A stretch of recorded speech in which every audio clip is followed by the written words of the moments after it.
and I alone take full legal responsibility sa lahat na nagawa ng mga pulis pursuant to my order.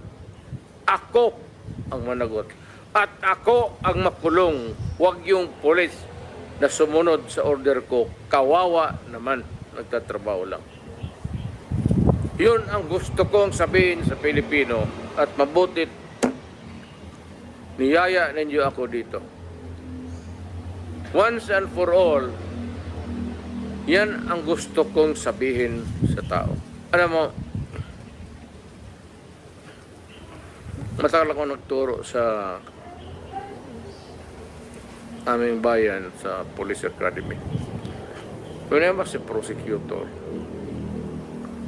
to augment my income noon na bago akong kasal, nagturo ako sa pulis. Ang sinabi ko talaga sa kanila, when you are arresting a criminal, you are not supposed to request him to surrender. Rather, you have to overcome the resistance. However, pag ayaw, it's the duty of the police is to overcome the resistance kung ayaw mag-surrender. At kung may baril,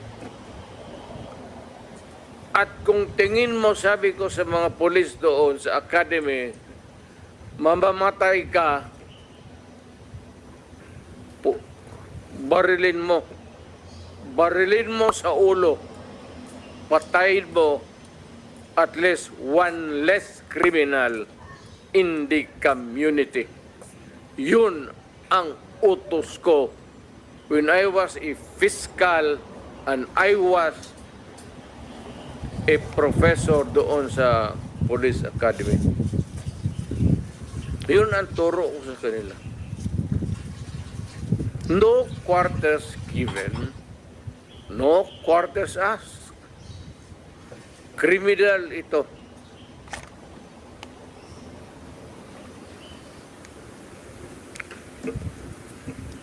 Mr. President. Second, Mr. Chairman.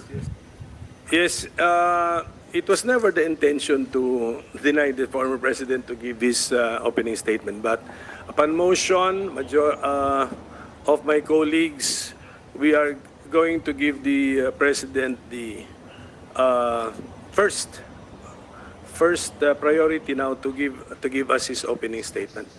Mr. President, you are recognized.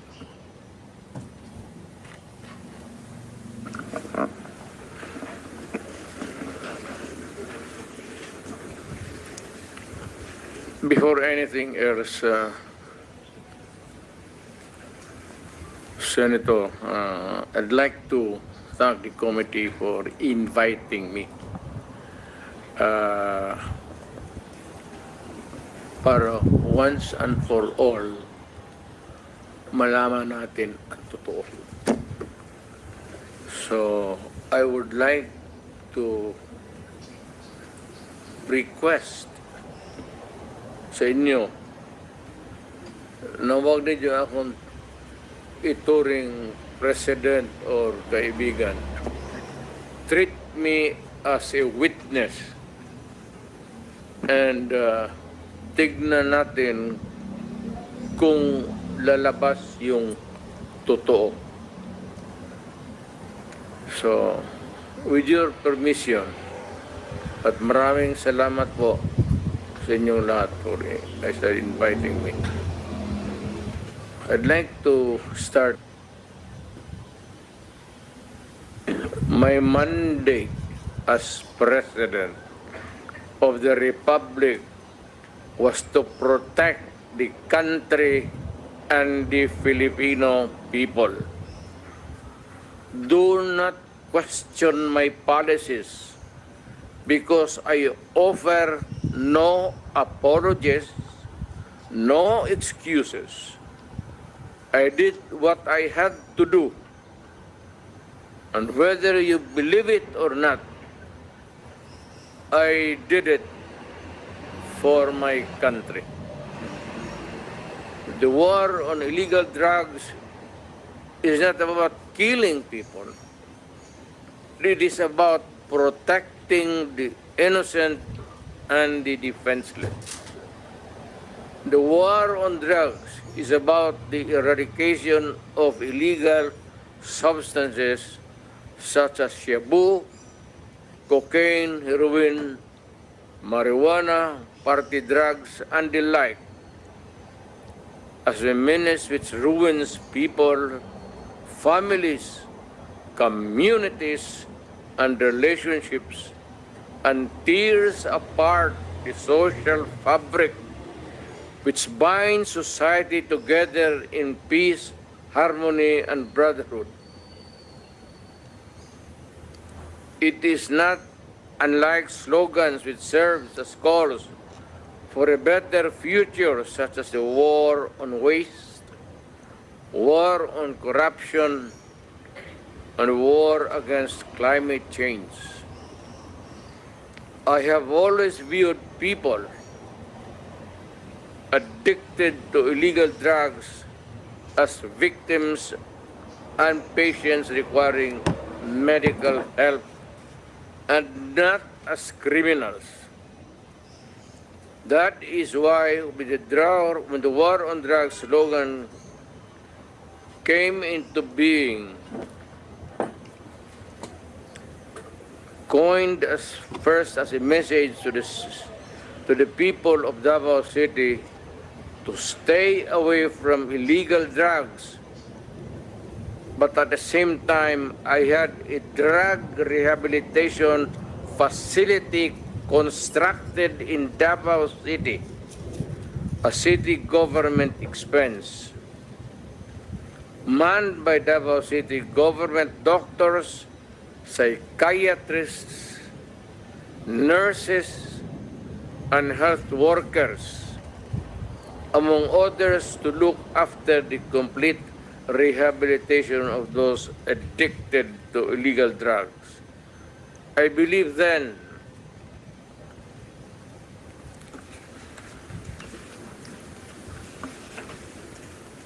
and I still believe now that rehabilitation and not fear of death or incarceration to be the key to the return of the addicted individuals back to the mainstream of a just and forgiving society. But no mistake about it, I hate drugs. I loathe the purveyors, the merchants, and the pushers of this demonizing element. I have not failed to emphasize this from the very day of the campaign when I ran for the presidency in 2016. This was my covenant with the Filipinos who believed in me. And to this day, must still agree with what in government have achieved.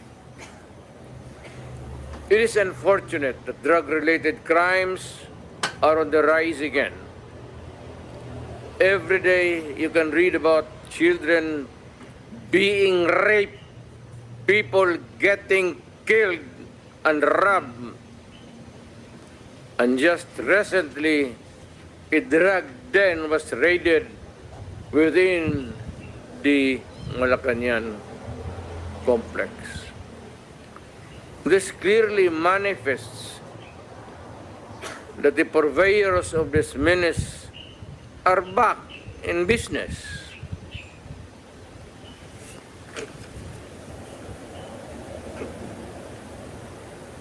Ano? Gawin natin. The Filipinos are anxious and distressed. Self-preservation is still the first law of nature. It is instinct. It is recognized in our laws as self-defense. That is why I have always told the police authorities and operatives to be mindful of this basic law of nature. However, I tell them not to abuse their authority and power, and hindi ko talaga pinayagan yung abuso ng pulis o sundalo kailanman sa buong buhay ko and as mayor for so many years and as president, in the guise of protecting themselves. But when your very life is placed at risk and it can be snuffed out in a matter of seconds, then and only then must you act accordingly. Repel the aggression only in self-defense. Repel the aggression only in self-defense. Do not make orphans of your children and widows of your wives. I don't want that in my conscience as mayor and president. Hindi ko mabigat yan sa konsensya ko. I have warned, but before that, my job as president was never easy, and it was not meant to be. I have tried to do the best I can to address the problem of illegal drugs firmly and without compromise. For all of its successes and shortcomings, I alone take full legal responsibility sa lahat na nagawa ng mga pulis pursuant to my order. Ako ang managot at ako ang makulong, wag yung pulis na sumunod sa order ko. Kawawa naman, nagtatrabaho lang. Yun ang gusto kong sabihin sa Pilipino at mabutit niyaya ninyo ako dito. Once and for all, yan ang gusto kong sabihin sa tao.